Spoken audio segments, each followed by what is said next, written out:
दोस्तों आज ज़्यादातर बच्चे सभी इंग्लिश मीडियम में पढ़ते हैं। मेरे बच्चे भी इंग्लिश मीडियम में ही पढ़ रहे हैं। दोस्तों उसके 5th क्लास से ही संस्कृत विषय शुरू हो जाता है। मैं तब दंग रह गई जब मेरे बच्चे ने मुझसे आकर ये कहा कि मम्मी संस्कृत विषय में संडे को पढ़ूंगी, क्योंकि वो विषय बहुत ही कठिन है और उसमें बहुत ही दिमाग लगाना पड़ेगा। कि आपका बच्चा भी इसी समस्या से जूझ रहा है? आज मेरे बच्चे को हिंदी और संस्कृत विषय बोझ लगने लगा है, या वास्तव में ये विषय इतने कठिन बना दिए गए हैं कि बच्चे इसे बोझ समझते हैं।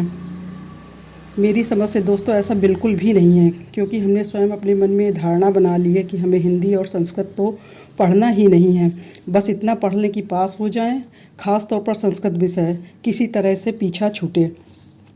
मेरे बच्चे के स्कूल में 5th से 8th तक के सिलेबस में संस्कृत विषय पढ़ाया जाता है, तो क्यों ना हम अपने बच्चों को और स्वयं को इस बात के लिए तैयार कर लें कि हमें हिंदी संस्कृत जब तक पढ़ना है उसे अच्छे से पढ़ना है, ना कि बोझ समझकर।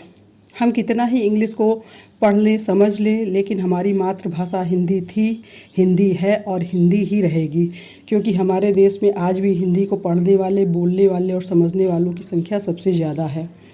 इसलिए हम अपनी मातृभाषा के प्रति उदासीन तो नहीं हो सकते और ना ही उसे छोड़ सकते हैं।